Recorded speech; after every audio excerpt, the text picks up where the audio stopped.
നമസ്കാരം, എല്ലാവർക്കും സ്മാർട്ട് ശ്രീ അക്കാദമിയുടെ മറ്റൊരു ക്ലാസ്സിലേക്ക് സ്വാഗതം. എൻ്റെ പേര് റഫീഖ് എന്നാണ്. നമ്മൾ പഠിച്ചുകൊണ്ടിരിക്കുന്ന വിഷയം എന്ന് പറയുന്നത്, അല്ലെങ്കിൽ നമ്മൾ സംസാരിച്ചു കൊണ്ടിരിക്കുന്ന വിഷയം എന്ന് പറയുന്നത് എന്താണ്?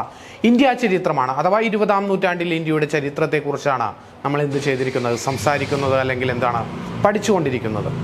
അതിൽ തന്നെ നമ്മൾ ആദ്യം പഠിച്ചത് എന്താണ്? ബംഗാൾ വിഭജനവും അതുമായി ഉണ്ടായിട്ടുള്ള ദേശീയ പ്രസ്ഥാനത്തിൻ്റെ മൂവ്മെൻറ്റുകളെക്കുറിച്ചും അതിൻ്റെ തകർച്ചയെക്കുറിച്ചുമെല്ലാം നമ്മൾ എന്താണ് പഠിച്ചു.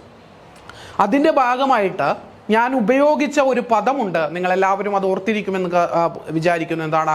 ഇൻഡിവിജ്വൽ ഹീറോയിസം ആസ്പദമാക്കിക്കൊണ്ട് എന്താണ് ഇന്ത്യയിലെ ചെറുപ്പക്കാർ എന്ത് ചെയ്തു? റവല്യൂഷണറി പ്രവർത്തനങ്ങളിൽ ഏർപ്പെട്ടു എന്ന് ഞാൻ ആ ക്ലാസ്സുകളിൽ പറഞ്ഞിരുന്നു. അതാണ് നമ്മൾ ഇന്ന് പഠിക്കാൻ പോകുന്നത്. ഇന്ത്യ ചരിത്രത്തിൽ വളരെ കുറച്ച് മാത്രം എന്താണ് രേഖപ്പെടുത്തപ്പെട്ടിട്ടുള്ള, എന്നാൽ ഇന്ത്യ ചരിത്രത്തെ പിടിച്ചുലച്ച എന്താണ് ഒരു ഭാഗമാണ് എന്തെന്ന് പറയുന്നത്? റവല്യൂഷണറി ടെററിസം എന്ന് പറയുന്നത്. എന്താണ് റവല്യൂഷണറി ടെററിസം എന്ന് പറയുന്നത്? പേര് സൂചിപ്പിക്കുന്നത് പോലെ തന്നെ എന്താണ്? റവല്യൂഷനും ഉണ്ട്, ടെററിസവും ഉണ്ട്. എന്താണ്? രണ്ട് പദങ്ങളാണ് ഇവിടെ പറയുന്നത്. റവല്യൂഷൻ എന്ന് പറയുമ്പോൾ എന്താണ് ഉദ്ദേശിക്കുന്നത്? റവല്യൂഷൻ എന്ന് പറയുന്നത് കൊണ്ട് ഉദ്ദേശിക്കുന്നത് വിപ്ലവം എന്നാണ്. ടെററിസം എന്ന് പറയുന്നത് എന്താണ്? തീവ്രവാദ പ്രവർത്തനമാണ്. ഇത് രണ്ട് പദങ്ങൾ എന്തുകൊണ്ട് ഉപയോഗിക്കുന്നു എന്ന് പറഞ്ഞാൽ, നമ്മൾ വിപ്ലവ പ്രവർത്തനങ്ങളായി കണ്ട കാര്യങ്ങളെ ഭരണകൂടം അല്ലെങ്കിൽ അന്നത്തെ ബ്രിട്ടീഷ് ഗവൺമെന്റ് കണ്ടിരുന്നത് എന്തായിട്ടാണ്? ടെററിസം അല്ലെങ്കിൽ തീവ്രവാദമായിട്ടാണ്. അതാണ് റവല്യൂഷണറി ടെററിസം എന്ന് പറയുന്നത്. റവല്യൂഷണറി ടെററിസത്തെ കുറിച്ച് പറയുമ്പോൾ ഇന്ത്യൻ ചരിത്രത്തിൽ റവല്യൂഷണറി ടെററിസത്തിന്റെ കാലഘട്ടം എന്നുള്ളത് നമുക്ക് എന്താണ്? 3 കാലഘട്ടങ്ങളായിട്ട് പ്രധാനമായിട്ടും അടയാളപ്പെടുത്താം. ഒന്നാമത്തേതെന്ന് പറയുന്നത് 1897 മുതൽ 1912 വരെയുള്ള ഫസ്റ്റ് ഫേസ് അല്ലെങ്കിൽ എന്താണ് ഒന്നാം ഘട്ടം എന്ന് പറയും. രണ്ടാമത്തേത് 1924 മുതൽ 1934 വരെയുള്ള രണ്ടാം ഘട്ടം അല്ലെങ്കിൽ എന്താണ് സെക്കൻഡ് ഫേസ് എന്ന് പറയും.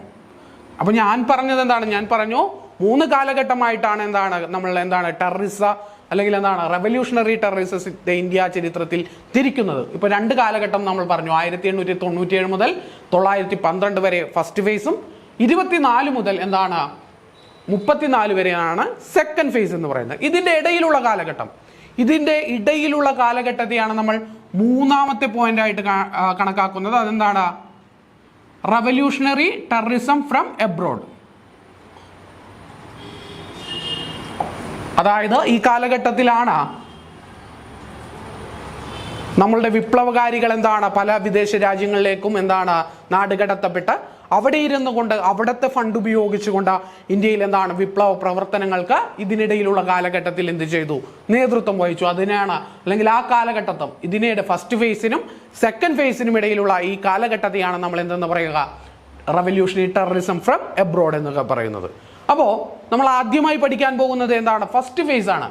1897 മുതൽ 1912 വരെയുള്ള ആദ്യത്തെ കാലഘട്ടത്തെക്കുറിച്ച്, റവല്യൂഷണറി ടെററിസത്തിന്റെ ആദ്യ കാലഘട്ടത്തെക്കുറിച്ചാണ് എന്ത് ചെയ്യാൻ പോകുന്നത്? നമ്മൾ പഠിക്കാൻ പോകുന്നത്.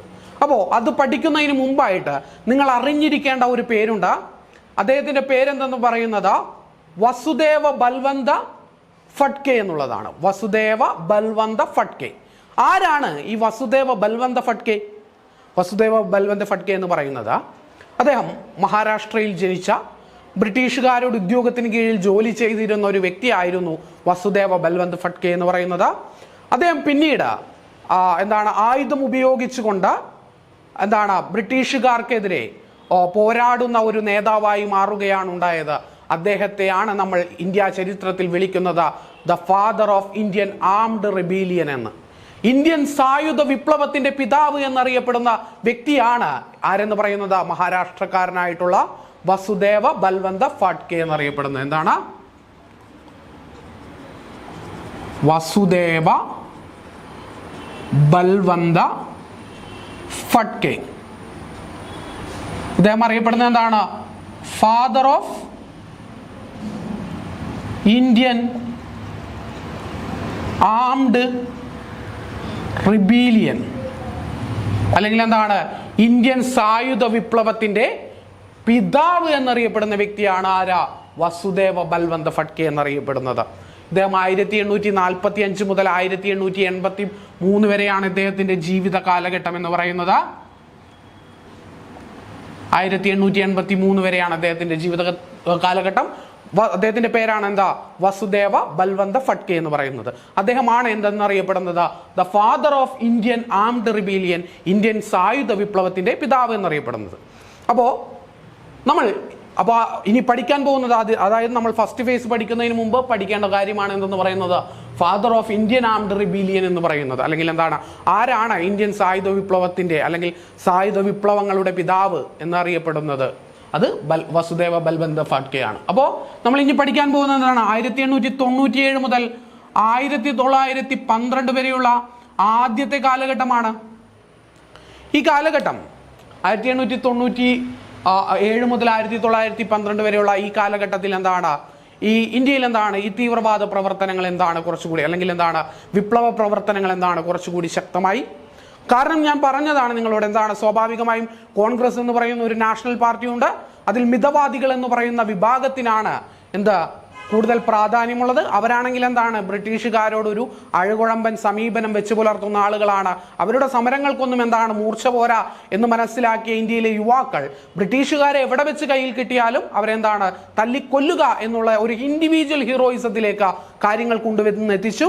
ഇവിടെ നിന്നാണ് എന്തിന്റെ തുടക്കം എന്ന് പറയുന്നത്, ഈ പറയുന്ന ഈ റവല്യൂഷണറി ടെററിസത്തിന്റെ തുടക്കം എന്ന് പറയുന്നത്. അപ്പോൾ ഇന്ത്യയിൽ 1857 നിങ്ങൾക്കറിയാം ഒരു വിപ്ലവം നടന്നു. ഇന്ത്യയിൽ ഒരു വലിയ വിപ്ലവം, ഇന്ത്യയുടെ ഒന്നാം സ്വാതന്ത്ര്യ സമരം എന്ന് നമ്മൾ വിശേഷിപ്പിക്കുന്ന ബ്രിട്ടീഷുകാർ എന്താണ് ശിപ്പായി ലഹള എന്ന ഓമന പേരിട്ട് കളിയാക്കി വിളിച്ച ഒരു വിപ്ലവം ഇന്ത്യയിൽ നടന്നു.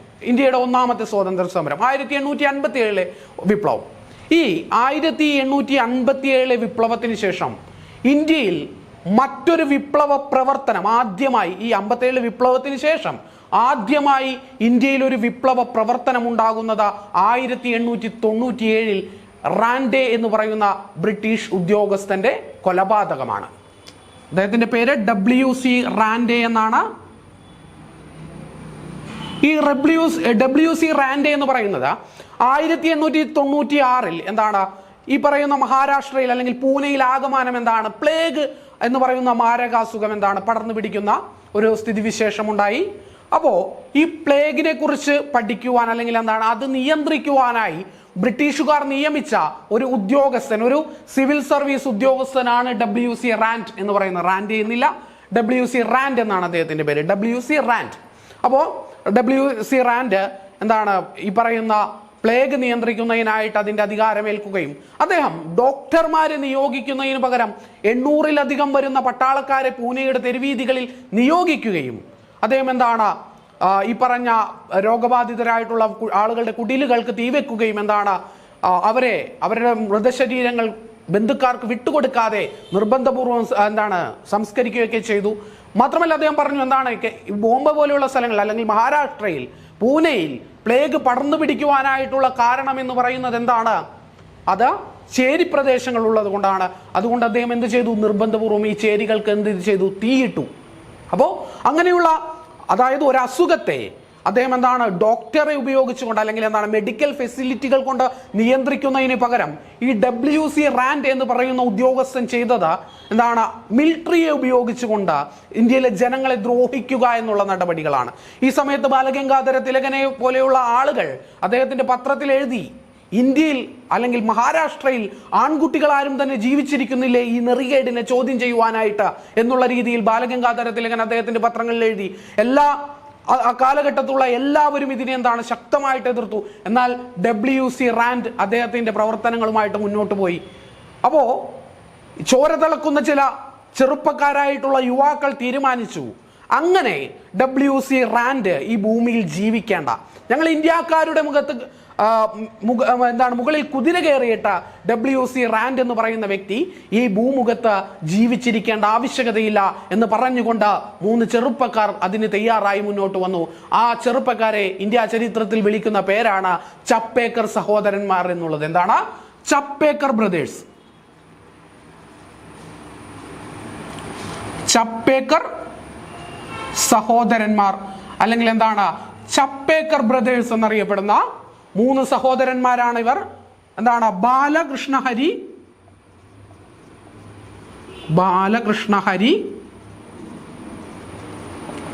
ചപ്പേക്കർ, ദാമോദർ ഹരി ചപ്പേക്കർ.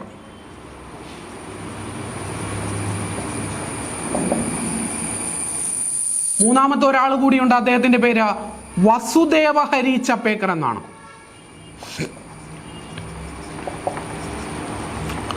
ഇവരെയാണ് ചപ്പേക്കർ സഹോദരന്മാർ എന്നറിയപ്പെടുന്നത്. ഇതിൽ ബാലകൃഷ്ണ ഹരി ചപ്പേക്കറും ദാമോദർ ഹരി ചപ്പേക്കറും എന്ത് ചെയ്തു? ഈ പറയുന്ന റാൻഡ് എന്ന് പറയുന്ന ഉദ്യോഗസ്ഥനെ എന്ത് ചെയ്തു? കുത്തിക്കൊലപ്പെടുത്തുകയാണ് ഉണ്ടായത്. അതിൽ എന്താണ് അതിന്റെ ഗൂഢാലോചനയിലെല്ലാം പങ്കാളിയായ വ്യക്തിയാണ് എന്തെന്ന് പറയുന്നത് വസുദേവ ഹരി ചപ്പേക്കർ എന്ന് പറയുന്നത്. ഈ മൂന്ന് സഹോദരന്മാരെയും, ആദ്യം ഈ പറയുന്ന ബാലകൃഷ്ണ ഹരി ചപ്പേക്കറേയും ദാമോദര ഹരി ചപ്പേക്കറേയും എന്ത് ചെയ്തു? തൂക്കിക്കൊന്നു. അതിനുശേഷമാണ് പിന്നീട് വസുദേവ ഹരി ചപ്പേക്കർ പിടിക്കപ്പെടുന്നതും അദ്ദേഹം തൂക്കിലേറ്റപ്പെടുന്നതും. അപ്പോ ഒരമ്മയ്ക്ക് അവരുടെ 3 പുത്രന്മാരെ നഷ്ടപ്പെടുന്ന ഒരു സംഭവ വികാസമാണ് അന്ന് ഈ പറയുന്ന WC റാൻഡ് എന്ന് പറയുന്ന വ്യക്തിയുടെ കൊലപാതകത്തോടെ ഉണ്ടാകുന്നത്. 1857 ശേഷം ഇന്ത്യയിൽ നടന്ന ആദ്യത്തെ ടെററിസ്റ്റ് ഇൻസിഡന്റ് അല്ലെങ്കിൽ എന്താണ് റെവല്യൂഷണറി ഇൻസിഡന്റ് ആണ് എന്തെന്ന് പറയുന്നത് WC റാൻഡിന്റെ വധം എന്ന് പറയുന്നത്. അന്ന് WC റാൻഡിന്റെ കൂടെ കൊല്ലപ്പെട്ട അദ്ദേഹത്തിന്റെ സുരക്ഷാ ചുമതലയുണ്ടായിരുന്ന വ്യക്തിയാണ് ലഫ്റ്റനന്റ് ആയസ്റ്റ് എന്ന് പറയുന്നത്. ലഫ്റ്റനന്റ് ആയസ്റ്റ് എന്ന് പറയുന്ന ഒരു വ്യക്തി കൂടി എന്താണ് ഈ പറയുന്ന ആക്രമണത്തിൽ കൊല്ലപ്പെട്ടു. 3 പേരാണ് അല്ലെങ്കിൽ 2 പേരാണ് പ്രധാനമായും ഈ വധത്തിന് നേതൃത്വം നൽകിയത്. അവരുടെ പേരുകളാണ് നമ്മൾ അവരെ എന്താണ് മൊത്തത്തിൽ വിളിക്കുന്ന പേരാണ് ചപ്പേക്കർ സഹോദരന്മാർ അല്ലെങ്കിൽ എന്താണ് ചപ്പേക്കർ ബ്രദേഴ്സ് എന്നുള്ളത്. എന്താണ് അവരുടെ ഒരാളുടെ പേര് ബാലകൃഷ്ണ ഹരി ചപ്പേക്കർ, ദാമോദർ ഹരി ചപ്പേക്കർ, വസുദേവ ഹരി ചപ്പേക്കർ. ഇങ്ങനെ 3 പേരാണ് എന്തെന്നറിയപ്പെടുന്നത് ചപ്പേക്കർ സഹോദരന്മാർ എന്നറിയപ്പെടുന്നത്.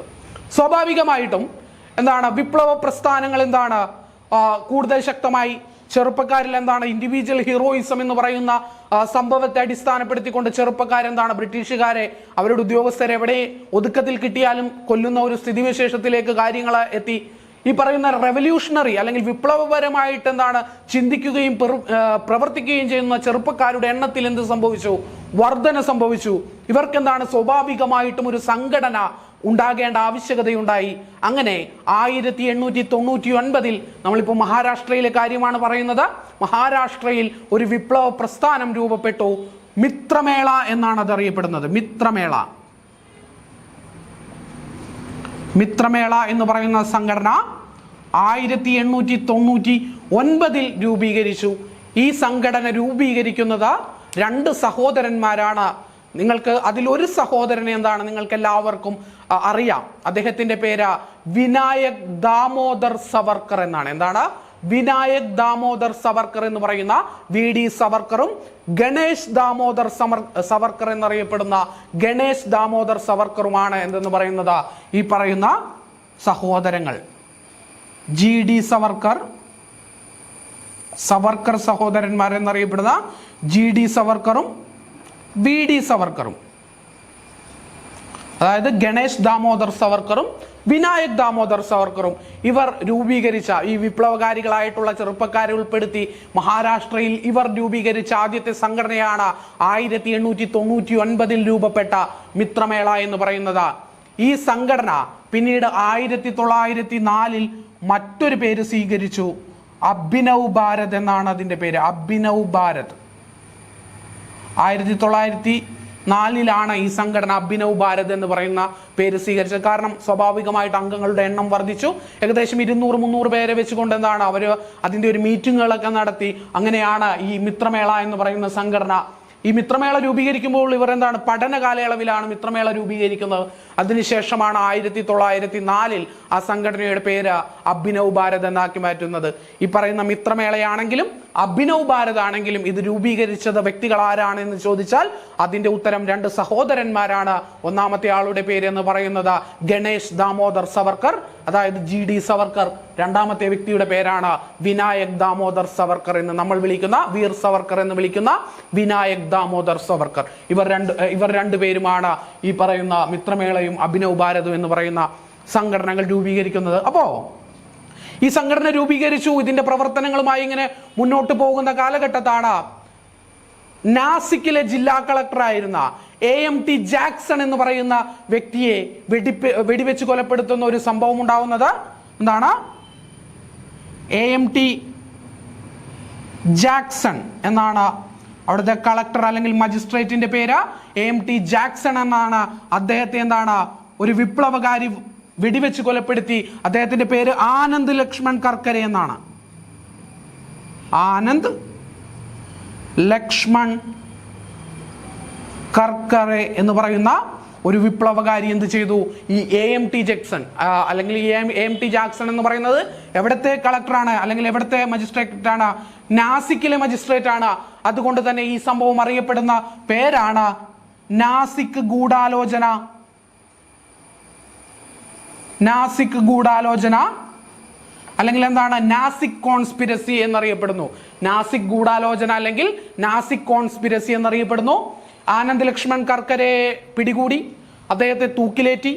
ആനന്ദ് കൃഷ്ണ കർക്കരെ മാത്രമല്ല, അതിന്റെ കൂടെ തൂക്കിലേറ്റപ്പെട്ട വ്യക്തിയാണ് കിഷൻജി കർവേ. കിഷൻജി കർവേ, വിനായക് ദേശ്പാണ്ഡെ,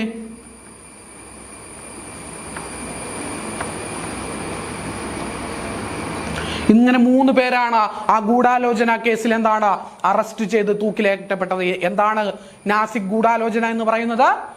AMT ജാക്സൺ എന്ന് പറയുന്ന നാസിക്കിലെ ജില്ലാ കളക്ടറെ അല്ലെങ്കിൽ എന്താണ് മജിസ്ട്രേറ്റിനെ വെടിവെച്ച് കൊലപ്പെടുത്തി. ആരെല്ലാമാണ്? ആനന്ദ് ലക്ഷ്മൺ കർക്കരെയും കിഷൻജി കാർവേയും വിനായക് ദേശ്പാണ്ഡെ എന്ന് പറയുന്ന 3 വ്യക്തികളാണ് ഈ ഗൂഢാലോചന കേസിൽ അറസ്റ്റ് ചെയ്യപ്പെട്ട് തൂക്കിലേറ്റപ്പെട്ട വ്യക്തികൾ. ഇവർ 3 പേരും ഈ പറയുന്ന അഭിനവ് ഭാരത് എന്ന് പറയുന്ന സംഘടനയിലെ അംഗങ്ങളായിരുന്നു.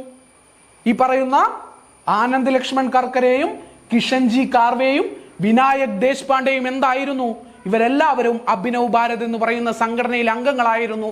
സ്വാഭാവികമായും നാസിക് ഗൂഢാലോചന കേസിൽ ആരും അറസ്റ്റ് ചെയ്യപ്പെട്ടു? സവർക്കർ സഹോദരങ്ങളും അറസ്റ്റ് ചെയ്യപ്പെട്ടു. സവർക്കർ സഹോദരങ്ങളിൽ തന്നെ ബ്രിട്ടീഷുകാർ ഏറ്റവും അപകടകാരി എന്ന് കരുതിയിരുന്ന വ്യക്തിയാണ് VD സവർക്കർ അഥവാ വിനായക് ദാമോദർ സവർക്കർ. ഇദ്ദേഹത്തെ എന്ത് ചെയ്തു? ഇദ്ദേഹത്തെ ബ്രിട്ടീഷുകാർ ഇന്ത്യയിൽ നിന്ന് നാടുകടത്തി. എങ്ങോട്ടാണ്? അറസ്റ്റ് ചെയ്ത് ജയിലിലേക്കാണ് നാടുകടത്തിയത്. എവിടെയുള്ള ജയിലിലേക്ക്? ആൻഡമാനിലുള്ള ജയിലിലേക്ക്. ആൻഡമാനിലുള്ള സെല്ലുലാർ ജയിലിലേക്കാണ് ആരെ നാടുകടത്തുന്നത്? VD സവർക്കർ എന്ന് പറയുന്ന വിനായക് ദാമോദർ സവർക്കറെ എന്ത് ചെയ്യുന്നത്? നാടുകടത്തുന്നത്. അദ്ദേഹം സെല്ലുലാർ ജയിലിലാണ്. അദ്ദേഹം അപകടകാരിയാണ് എന്ന് ബ്രിട്ടീഷുകാർ വിശ്വസിച്ചിരുന്നു. അതുകൊണ്ട് തന്നെ എന്താണ് VD സവർക്കറെ എന്ത് ചെയ്തു? അറസ്റ്റ് ചെയ്തു. AMT ജാക്സനെ വധിക്കുന്നതിനായിട്ട് ആയുധം എത്തിച്ചു കൊടുത്തു എന്നുള്ളതായിരുന്നു VD സവർക്കർ ചെയ്ത കുറ്റം എന്ന് പറയുന്നത്. ഇതേ കുറ്റാരോപണം തന്നെയാണ് മഹാത്മാഗാന്ധി വധത്തിലും ആർക്കെതിരെ പിന്നീട് ഉണ്ടാകുന്നത്?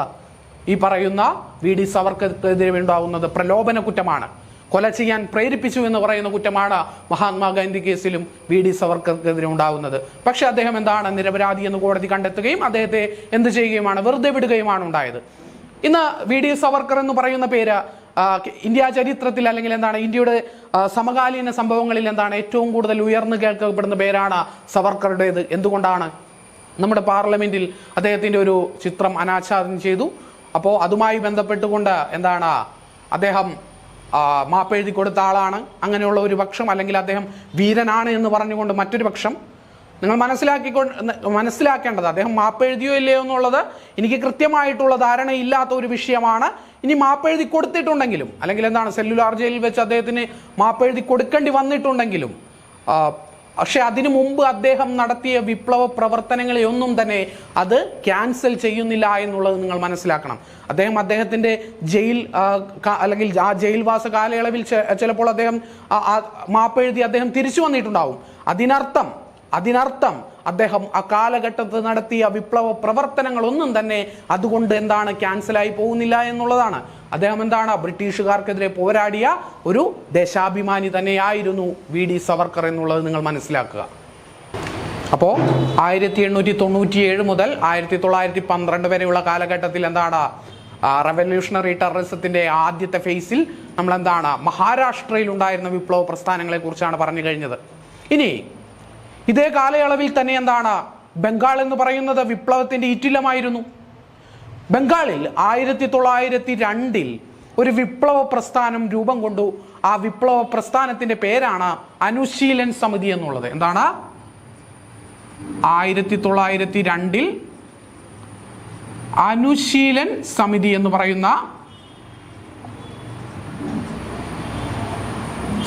എന്ന് പറയുന്ന ഒരു വിപ്ലവ പ്രസ്ഥാനം രൂപം കൊണ്ടു. നിങ്ങൾക്ക് എല്ലാവർക്കും അറിയാം, അതിന്റെ ഈ അനുശീലൻ സമിതിയുടെ എന്താണ് പ്രധാനപ്പെട്ട ഫൗണ്ടർ ആയിരുന്നു ബരീന്ദ്രകുമാർ ഘോഷ് എന്ന് പറയുന്നത്. ആരാണ്? ബരീന്ദ്രകുമാർ ഘോഷ് എന്ന് പറയുന്നത് ഏറ്റവും പ്രഗത്ഭനായിട്ടുള്ള അരവിന്ദ് ഘോഷിന്റെ സഹോദരനാണ് ആരെന്ന് പറയുന്നത് ബരീന്ദ്രകുമാർ ഘോഷ് എന്ന് പറയുന്നത്. നമ്മൾ പഠിച്ചതാണ്. എന്താണ്? 1905 സ്വദേശി മൂവ്മെന്റുമായി ബന്ധപ്പെട്ട് പഠിച്ചപ്പോൾ നമ്മൾ പറഞ്ഞതാണ് ഈ പറയുന്ന ബരീന്ദ്രകുമാർ ഘോഷ് എന്നുള്ള പേരെല്ലാം. അപ്പോൾ അദ്ദേഹവും അദ്ദേഹത്തിന്റെ കൂട്ടാളികളും ചേർന്ന് രൂപീകരിച്ച സംഘടനയാണ് 1902 ബംഗാളിൽ രൂപീകരിച്ച സംഘടനയാണ് അനുശീലൻ സമിതി എന്ന് പറയുന്നത്. ആരൊക്കെയാണ്? ബരീന്ദ്രകുമാർ ഘോഷ്,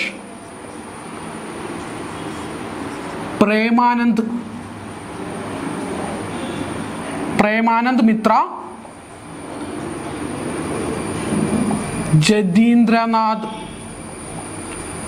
ബാനർജി, ഇങ്ങനെ മൂന്ന് പ്രധാനപ്പെട്ട വിപ്ലവകാരികൾ ചേർന്ന് രൂപീകരിച്ച സംഘടനയാണ് എന്തെന്ന് പറയുന്നത് ഈ പറയുന്ന അനുശീലൻ സമിതി എന്ന് പറയുന്നത്. എവിടെയാണ്? ബംഗാളിലാണ് ഈ സംഘടന രൂപീകരിക്കപ്പെട്ടത്. ആരെല്ലാമാണ്? ബരീന്ദ്രകുമാർ ഘോഷ്, പ്രേമാനന്ദ് മിത്ര, ജതീന്ദ്രകുമാർ ബാനർജി തുടങ്ങിയ വിപ്ലവകാരികൾ ചേർന്നാണ് 1902 അനുശീലൻ സമിതി എന്ന് പറയുന്ന സംഘടന ഉണ്ടാവുന്നത്. 1908 ഈ സംഘടനയിൽ അംഗങ്ങളായിട്ടുള്ള 2 വ്യക്തികൾ, പ്രഫുല്ലകുമാർ ചാക്കി, ഖുദിറാം ബോസ് എന്ന് പറയുന്ന 2 ചെറുപ്പക്കാർ എന്ത് ചെയ്തു? 1908 അന്നത്തെ മുസാഫിർപൂർ മജിസ്ട്രേറ്റ്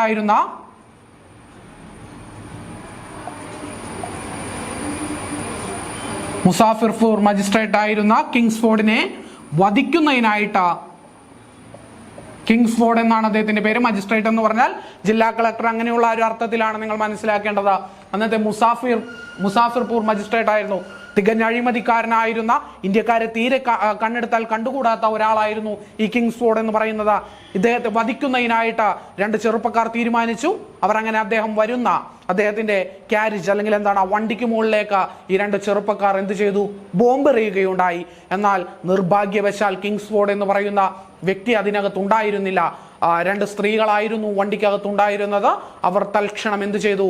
ഈ ബോംബാക്രമണത്തിൽ കൊല്ലപ്പെട്ടു. അപ്പോ ആരെല്ലാമാണ്? പ്രഫുല്ലകുമാർ ചാക്കി,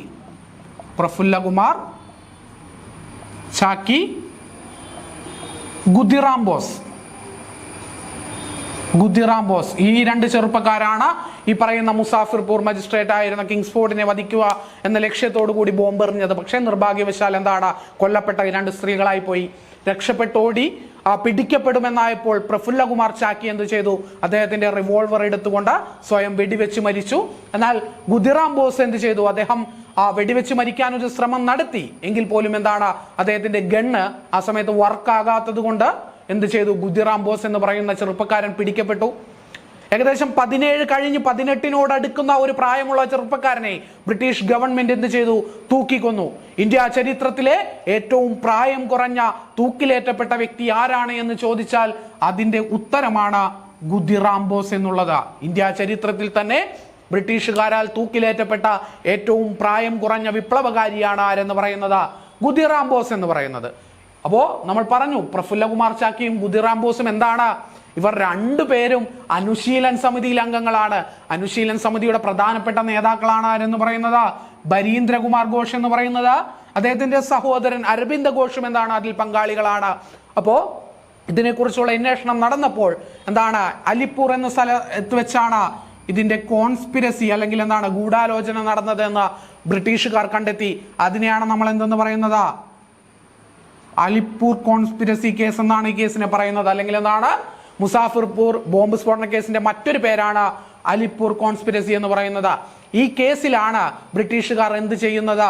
ഈ പറയുന്ന ബരീന്ദ്രകുമാർ ഘോഷിന്റെ സഹോദരനായിട്ടുള്ള ബരീന്ദ്രകുമാർ ഘോഷിനെയും അദ്ദേഹത്തിന്റെ സഹോദരനായിട്ടുള്ള അരബിന്ദ് ഘോഷിനെയും അറസ്റ്റ് ചെയ്യുന്നത്. നമ്മൾ പറഞ്ഞു എന്താണ് അരബിന്ദ് ഘോഷിനെ കുറിച്ച് പറഞ്ഞപ്പോൾ അവിടെ നമ്മൾ പറഞ്ഞതാണ് ഈ കേസുകളൊക്കെ. അലിപ്പൂർ കോൺസ്പിരസിയിൽ എന്താണ് കുറ്റവാളി എന്ന് കണ്ടുകൊണ്ട് അരബിന്ദ് ഘോഷിനെ അറസ്റ്റ് ചെയ്യുകയും അദ്ദേഹത്തിന് വധശിക്ഷ വിധിക്കുവാനായിട്ടാണ് ബ്രിട്ടീഷുകാർ ആഗ്രഹിച്ചിരുന്നത്. എന്നാൽ മുഹമ്മദ് അലി ജിന്നയെ പോലെയും CR ദാസിനെ പോലെയുമുള്ള അതിപ്രഗത്ഭന്മാരായിട്ടുള്ള വക്കീലന്മാരുടെ ഇടപെടൽ കൊണ്ട് എന്ത് ചെയ്തു, അദ്ദേഹത്തിന്റെ വധശിക്ഷ എന്നുള്ളത് ഒഴിവാക്കപ്പെടുകയും അദ്ദേഹത്തെ എന്ത് ചെയ്തു, നാടുകടത്തി. എങ്ങോട്ടാ? അതായത് ഫ്രഞ്ച് അധിനിവേശമായിട്ടുള്ള ഇന്ത്യയുടെ ഭാഗമായിട്ടുള്ള പോണ്ടിച്ചേരിയിലേക്ക് അദ്ദേഹത്തെ എന്ത് ചെയ്യുകയാണ് ഉണ്ടായത്, നാടുകടത്തുകയാണ് ഉണ്ടായത്. അപ്പോ 1902 അനുശീലൻ സമിതി രൂപീകരിക്കപ്പെട്ടു. 908 മുസാഫിർപൂർ ജഡ്ജിയായിരുന്ന കിങ്സ്ഫോർഡിനെതിരെ വധശ്രമം ഉണ്ടായി. നടത്തിയതാരെല്ലാമാണ്? പ്രഫുല്ലകുമാർ ചാക്കി, ഗുദിറാം ബോസ് എന്ന് പറയുന്ന 2 ചെറുപ്പക്കാരാണ്. അവർ ഇവിടെ ഈ അനുശീലൻ സമിതിയിലെ അംഗങ്ങളായിരുന്നു. ഇവരിൽ എന്താണ്? പ്രഫുല്ലകുമാർ ചാക്കി പിടിക്കപ്പെടുമെന്നായപ്പോൾ വെടിവെച്ച് മരിച്ചു. ഗുദിറാം ബോസിനെ എന്ത് ചെയ്തു, തൂക്കിക്കൊന്നു.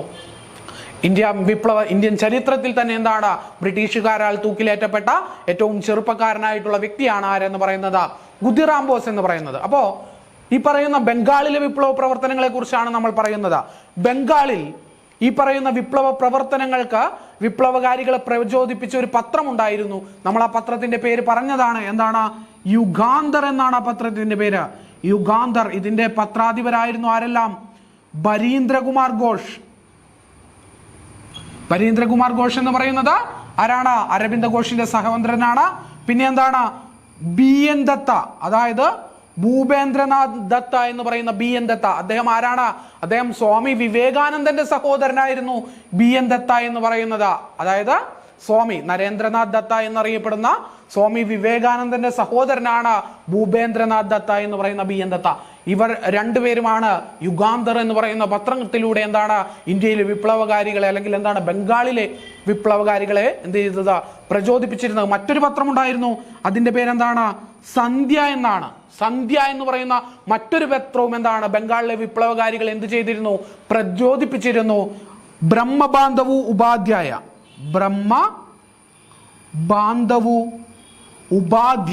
ബ്രഹ്മബാന്ധവു ഉപാധ്യായയാണ് എന്തെന്ന് പറയുന്നത് ഈ സന്ധ്യ എന്ന് പറയുന്ന പത്രത്തിന്റെ പത്രാധിപരായിരുന്നത്.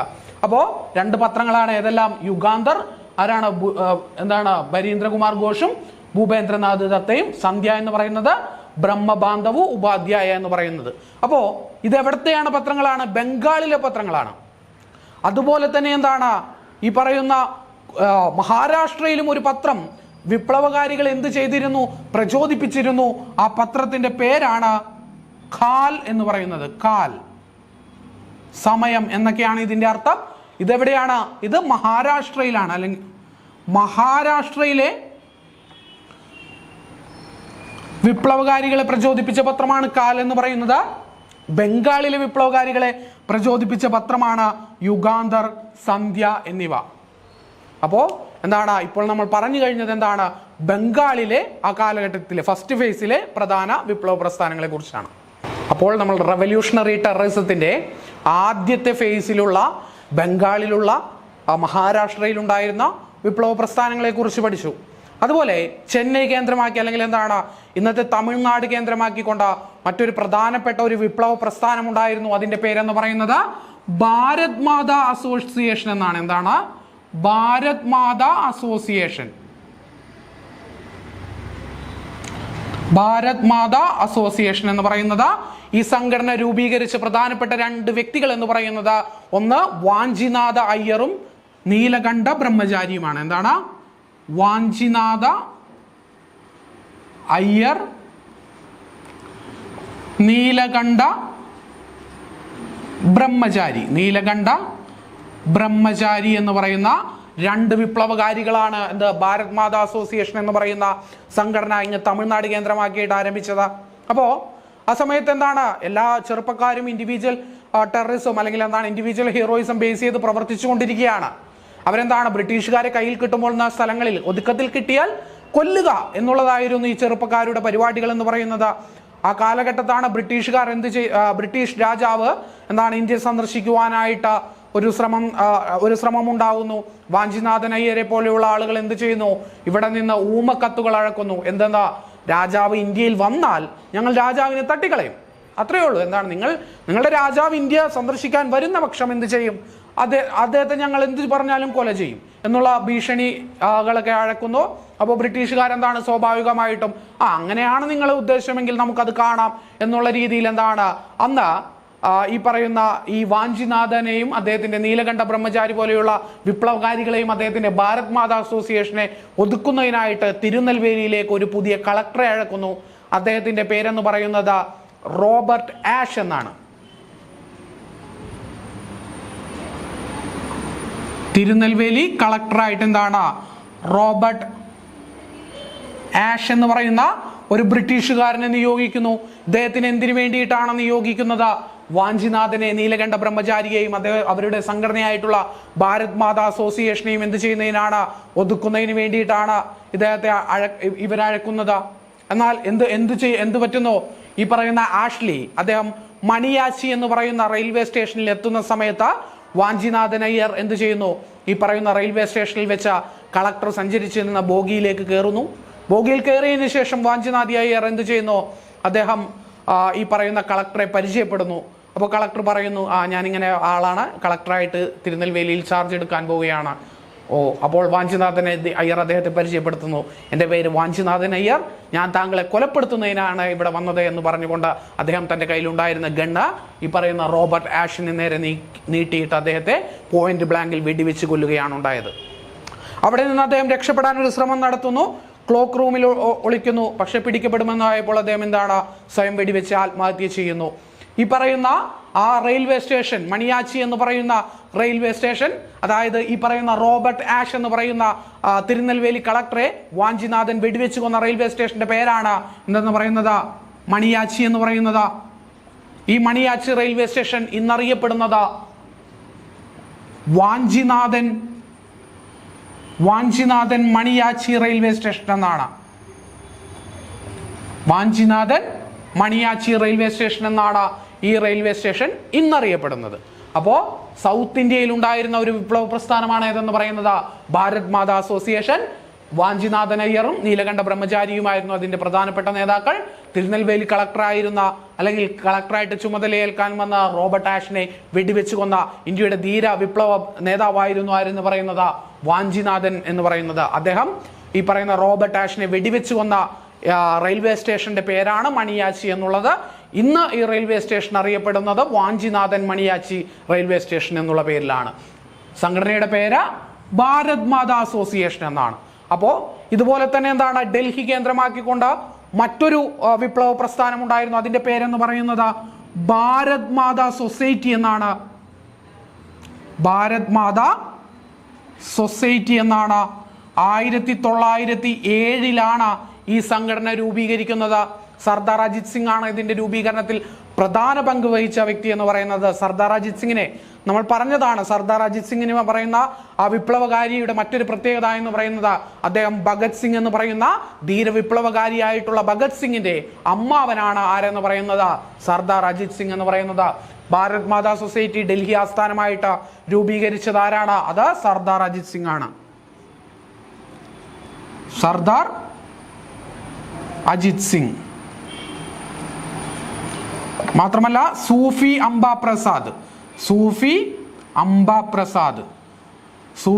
പ്രസാദും സർദാർ അജിത് സിംഗുമാണ് 1907 ഭാരത് മാതാ സൊസൈറ്റി രൂപീകരിച്ചത്. ഭാരത് മാതാ സൊസൈറ്റി. വാഞ്ചിനാഥനും നീലകണ്ഠ ബ്രഹ്മചാരിയും ഭാരത് മാതാ അസോസിയേഷൻ, സർദാർ അജിത് സിംഗും സൂഫി അംബ പ്രസാദും ഭാരത് മാതാ സൊസൈറ്റി. ഈ ഭാരത് മാതാ സൊസൈറ്റി അന്ന് ഇന്ത്യയിൽ നടത്തിയ ആ കാലഘട്ടത്തിലെ ഏറ്റവും വലിയ ഒരു വിപ്ലവ നടപടിയായിരുന്നു എന്ന് പറയുന്നത് 1912 നടത്തിയ ഒരു ബോംബാക്രമണമായിരുന്നു. അതുവരെ 1897 മുതൽ 1912 വരെയുള്ള കാലഘട്ടത്തിൽ ബ്രിട്ടീഷുകാർക്കെതിരെ നടന്ന ഏറ്റവും വലിയ ടെററിസ്റ്റ് ആക്ട്, ഏറ്റവും വലിയ വിപ്ലവ പ്രവർത്തനത്തിന് നേതൃത്വം നൽകിയ സംഘടനയാണ് ഭാരത് മാതാ സൊസൈറ്റി എന്ന് പറയുന്നത്. 1912 ചാന്ദിനി ചൗക്കിൽ വെച്ച്, ചാന്ദിനി ചൗക്ക് എന്ന് പറയുന്നത് ഡൽഹിയിലുള്ള ഒരു പ്രദേശമാണ്. ചാന്ദിനി ചൗക്കിൽ വെച്ച് ആനപ്പുറത്ത് സഞ്ചരിക്കുകയായിരുന്ന അന്നത്തെ ഹാഡിഞ്ച് പ്രഭു, അതായത് ബംഗാൾ പോലെയുള്ള സ്ഥലങ്ങളിൽ ജനങ്ങൾ പട്ടിണി കൊണ്ട് മരിക്കുമ്പോൾ ഹാഡിഞ്ച് പ്രഭു എന്ത് ചെയ്തു? അദ്ദേഹം തലസ്ഥാനം ഡൽഹിയിലേക്ക് മാറ്റി. മാത്രമല്ല കോടികൾ ചെലവാക്കിക്കൊണ്ട് അദ്ദേഹം എന്ത് ചെയ്തു? ദർബാർ സംഘടിപ്പിക്കുകയൊക്കെ ചെയ്തു. അതിൽ പ്രതിഷേധിച്ചുകൊണ്ട് ചാന്ദിനി ചൗക്കിൽ ആനപ്പുറത്ത് സഞ്ചരിക്കുകയായിരുന്ന ഹാഡിഞ്ച് രണ്ടാമന്റെ നേർക്ക് എന്ത് ചെയ്തു? ഒരു ബോംബാക്രമണം ഉണ്ടായി. ഈ ബോംബാക്രമണത്തിൽ നിന്ന് അദ്ദേഹം മരണപ്പെട്ടില്ല.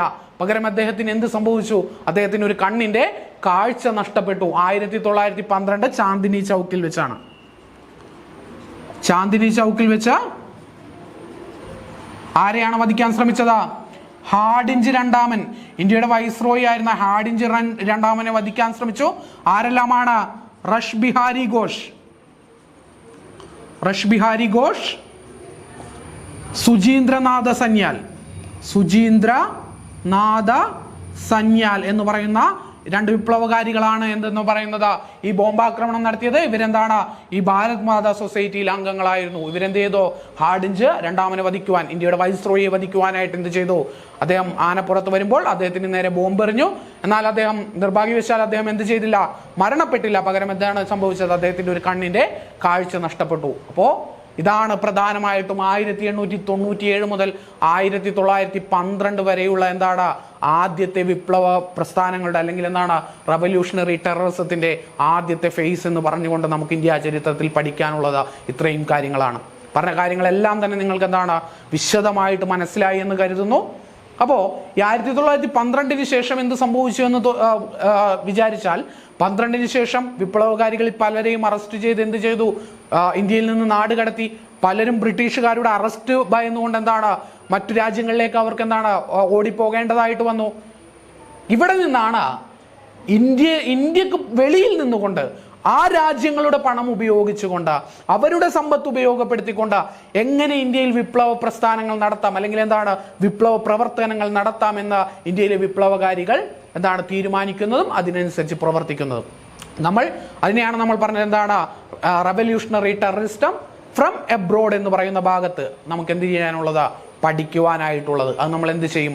അടുത്ത ക്ലാസ്സിൽ പഠിക്കുന്നതായിരിക്കും. ഇപ്പോൾ ഈ പറഞ്ഞ 1897 മുതൽ 1912 വരെയുള്ള ഫസ്റ്റ് ഫേസും അതുമായി ബന്ധപ്പെട്ട് പറഞ്ഞ സംഘടനകളും നിങ്ങൾക്ക് എന്താണ് വളരെ വ്യക്തമായിട്ട് മനസ്സിലായി എന്ന് കരുതുന്നു. അപ്പോൾ എന്താണ് മനസ്സിലാക്കി പഠിക്കുക, കാണാതെ പഠിക്കുന്നതിന് പകരം വളരെ വ്യക്തമായിട്ട് മനസ്സിലാക്കി പഠിക്കുക. എന്താണ് ഇതിന്റെ മറ്റൊരു ഭാഗവുമായിട്ട് നമുക്ക് അടുത്ത ക്ലാസ്സിൽ കാണാം. എല്ലാവർക്കും നന്ദി, നമസ്കാരം.